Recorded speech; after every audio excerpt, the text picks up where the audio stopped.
Assalamualaikum warahmatullahi wabarakatuh. Bagaimana kabarnya semua hari ini? Alhamdulillah sehat walafiat ya.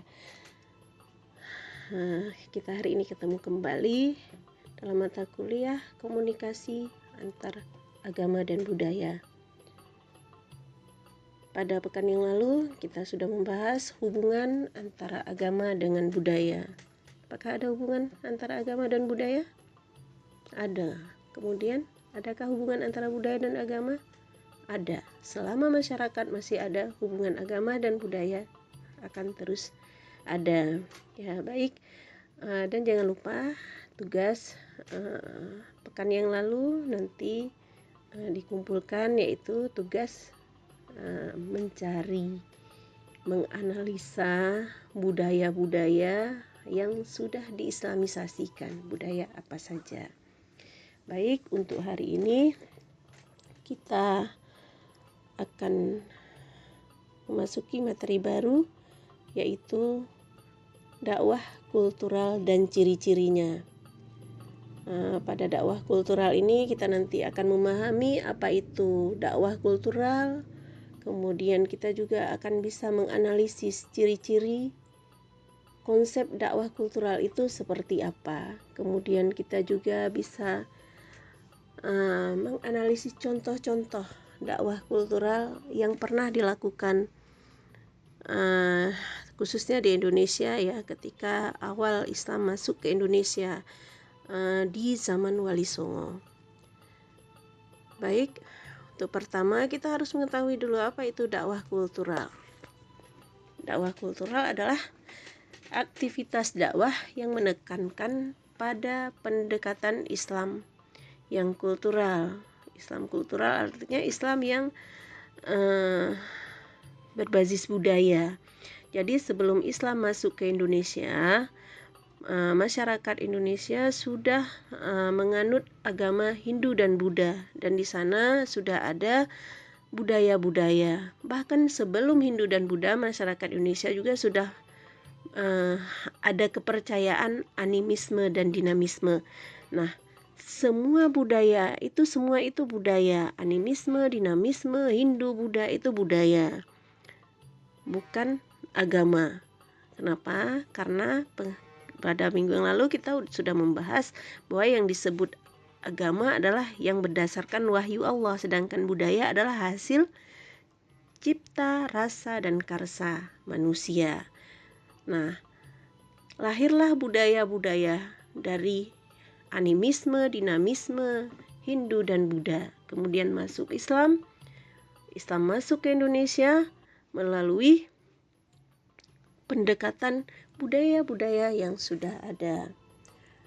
Baik, dakwah kultural itu menjelaskan bahwa dakwah itu harus bisa membawa masyarakat mengenal kebaikan secara universal. Artinya manusia itu harus diakui kebaikan-kebaikan yang dia lakukan itu tanpa batas ruang dan waktu. Jadi tidak boleh menyalahkan ini budaya yang salah, ini nggak laku. Bukan seperti itu pendekatan kepada pendekatan dakwah dengan dakwah kultural. Kemudian kita masuk ciri-ciri konsep dakwah kultural. Ciri-ciri dakwah kultural itu yang pertama selalu disandarkan pada Al-Quran dan hadis. Ini sebagai pedoman hidup kita, dan budaya yang disesuaikan dengan budaya dengan dakwah Islamiyah itu harus sesuai dengan Al-Quran dan As-Sunnah. Makanya dalam usul fikih lahir istilah uruf. Uruf itulah kebiasaan-kebiasaan di masyarakat yang bisa dijadikan sebagai sandaran hukum, walaupun itu bukan kesepakatan ulama menjadikan uruf sebagai sandaran hukum. Ya, contohnya seperti masyarakat menentukan jumlah mahar berapa, itu sah-sah saja. Itu budaya ya, budaya dalam masyarakat. Dan mahar itu adalah kewajiban kalau dalam agama, tapi berapa besarnya, berapa ini itu ditentukan oleh masyarakat, ditentukan oleh budayanya masing-masing. Kemudian ciri yang kedua adalah lebih menekankan pemahaman. Jadi pendekatannya melalui sasaran dakwah itu adalah yang dilakukan melalui amar ma'ruf nahi mungkar. Jadi diberi pemahaman kepada masyarakat sebelum membebani kepada masyarakat tentang suatu pemahaman agama. Jadi pemahaman agama itu harus dipahami, diberi pemahaman dulu. Kenapa harus berzikir? Kenapa harus sholat? Kenapa harus berpuasa? Harus menutup aurat? Itu dengan pendekatan-pendekatan budaya. Jadi kalau misalnya dengan masyarakat di Papua yang hanya memakai koteka atau sali untuk perempuannya, apakah itu bisa dilakukan pendekatan? Bisa, dengan memahamkan kepada mereka bahwa dengan menutup itu lebih nyaman, lebih aman, lebih adem dan sebagainya. Kemudian ciri dakwah kultural yang ketiga adalah program dakwah dilakukan melalui tenaga dai yang bertindak sebagai motivator. Jadi dai itu bukan hanya sebagai penyampai ajaran-ajaran Islam saja, tapi juga sebagai motivator yang memotivasi, yang memberi dorongan kepada masyarakat untuk melaksanakan ajaran-ajaran agama. Kemudian apa contohnya dakwah kultural? Ya, dakwah kultural yang paling terkenal adalah dakwah yang dilakukan oleh Wali Songo. Jadi para Wali Songo